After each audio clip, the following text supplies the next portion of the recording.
Hello, I am Dewan Morris, and I am here with the next president of SEL, Kedra Keeley, today. How are you? Good, how are you? Doing fine. And we're here to discuss the issue of at-risk African American males. And we were just discussing the issues related to relationships and volunteerism with mentoring. But first of all, I would like to just get your thoughts on at-risk African American males. Well, when I was running a nonprofit program in Maryland for at-risk youth, one of the main things that I said was that we often look at them as criminals and not as victims. Right. Now, while they are old enough to know right from wrong, they're still making the decisions based on the circumstances that have been that they found themselves in. So I think that once we start looking at them as victims, more victims of their circumstances, more than criminals, then we can begin to gain a better understanding of where they are and what they need. And that's interesting that you say that, because in my research, one of the things that I looked at in terms of risk were these environmental risk factors that these at-risk youth face, which contribute to their individual risk factors in terms of their behavior. So just looking at, in terms of the environmental risk factors, the issues that are related to those environmental risk factors, how do you think those issues can be addressed? One way is through mentoring. It's when you place a youth in an environment that is safe for them to talk about what's going on, talk about maybe some of the hindrances in their lives, that one-on-one relationship with them, or even having them build relationships with positive relationships with other youth. I think that is one of the biggest things that can be helpful with them in addressing some of the issues that they do face, they deal with, and that are affecting the decisions that they make, just affecting their livelihoods, just affecting everything about them. Yes. And you say relationships, because, and we talked about this too just a little while ago, about relationships and the challenges to relationships, particularly when you look at mentoring programs and their use of volunteers.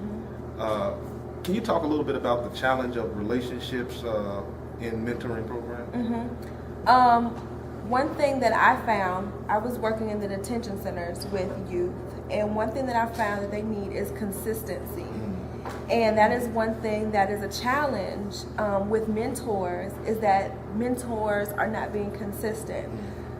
As we talked, you and I talked, I mentioned that when I had my program going, then I asked for a commitment of at least 1 year from everyone who mentored. Because, in order to build that, really, you have to give them first time to trust you, and then open up, and then to be able to be helpful with them. So I do think I actually think that it takes a little bit more than a year, but I think that is a pretty good start, just to getting them on the right path. As far as mentors, as you mentioned earlier in your research, you found that a lot of the issues with mentors is that it's hard to, when you're dealing with professional people who have jobs, who may have families, and then are still trying to mentor, it's hard for them to find that balance. Yes. And somewhere along the way, whether it's 2 or 3, 6 to 9 months, they kind of fall off with their mentoring. And I've seen that happen before in the child service force. So I would suggest anyone who is interested in mentoring, or if you are interested in obtaining mentors, then to make sure that they understand the importance of that commitment and to stick with it for as long as they possibly can. Yeah, that commitment is really important, as I say. In the research, again, could you briefly talk about mentoring, the challenges of mentoring as it relates to the African American church in addressing the issues related to at-risk African American males? and this is just in my opinion, Okay. I think that sometimes the church is afraid to address certain issues. Certain issues are taboo, and therefore they're not helpful with the youth. Instead of trying to meet them where they are first, I've seen sometimes in churches where they just go headstrong with don't do this, don't do that, love Jesus and think about this, and that kind of turns a youth away, especially if that's not the environment that they've grown up in or they're not used to. Right. So I think that one of the challenges when it comes to the church is just being relatable to the youth, and making sure that persons are in place who are relatable or who are able to relate to them, to spearhead those programs or spearhead the initiation or the relationships with the youth. I come from a church in Maryland that has a very good youth program. 2 rival gangs, same thing that just happened in Baltimore. 2 rival gangs, the leaders of both of them came together in church at the altar. Wow. And it kind of inspired, it was real inspirational around that county. Wow. And those are the people who are in place to help work with the youth. And so I think that kind of makes a difference. Yes, yes. Because then you're not just targeting the youth that have grown up in church. Yes. The youth whose parents make sure that they go. Right. You're also reaching those Into the youth, community, yes, whose parents are not getting up every morning or every Sunday morning and say, hey, we're going to church. Or those parents who are not there to make sure that their kids are going to school, or those parents who just don't care. Yeah. And like you said, just being relatable and welcoming those who may not look like us, That's right. who may not dress like us, talk like us, welcoming them into the church. I'm reminded of the story of Jesus. I mean, and we're supposed to be followers of Jesus.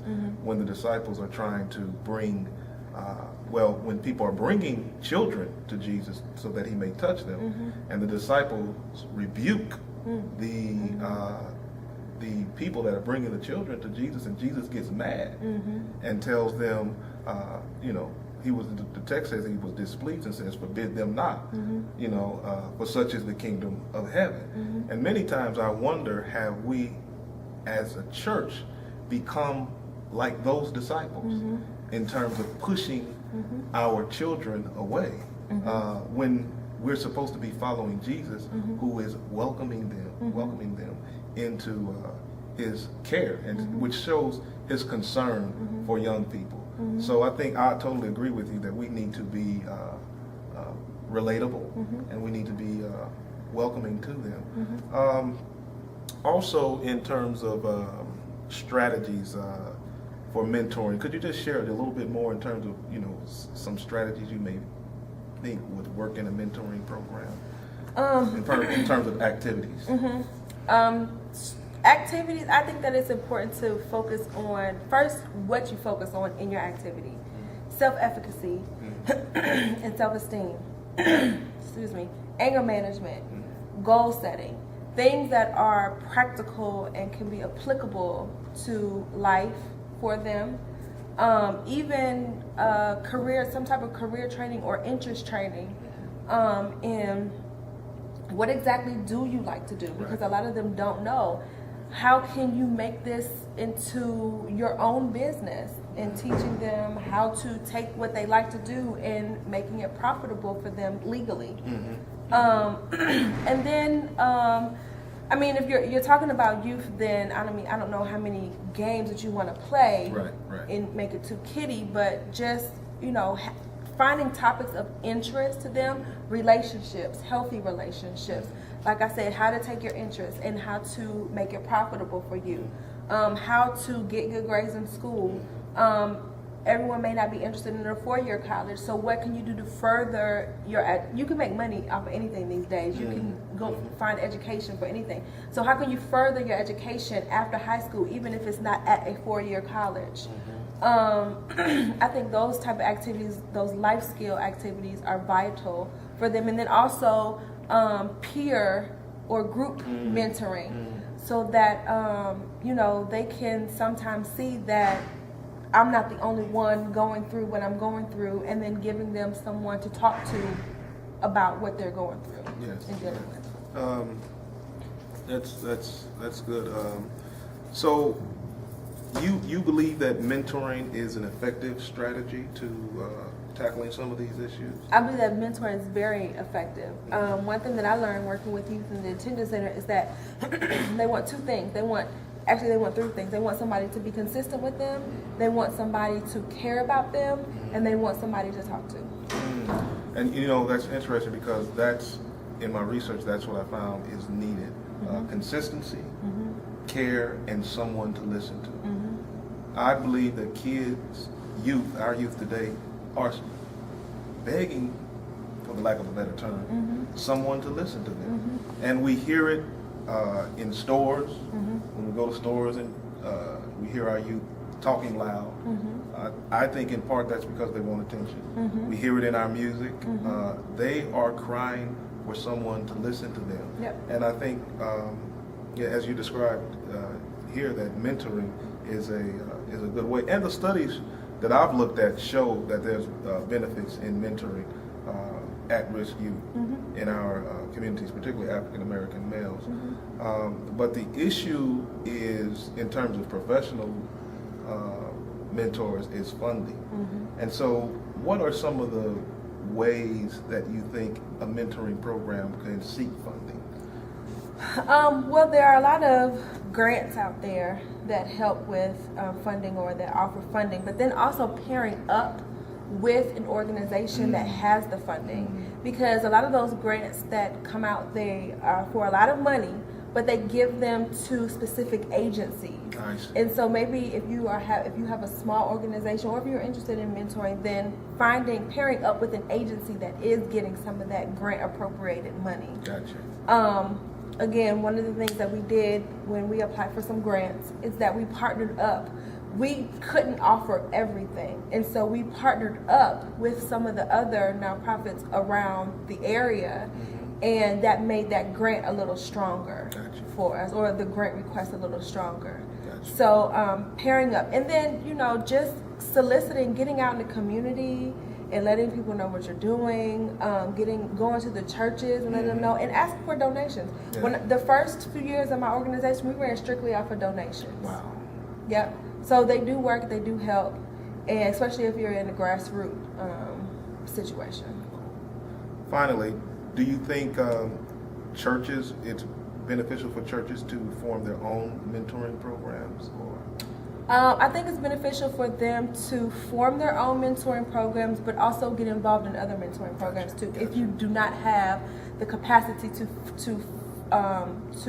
start your own mentoring program, there are a lot of mentoring programs within the community that need the assistance of churches, laypersons, and clergy persons from the church. So if you do not have the capacity to start one at your church, then find an organization or a few organizations to team up with that you can work with and work out of. Gotcha. Well, thank you so much. No problem. Appreciate your time. And this concludes our interview. But one thing that I did hear out of this interview session about addressing at-risk issues in terms of prevention and intervention is that mentoring programs do work, and that in terms for mentoring programs to be successful, then there needs to be consistency in relationships, and that consistency in relationship needs to happen over time. And so, thank you once again.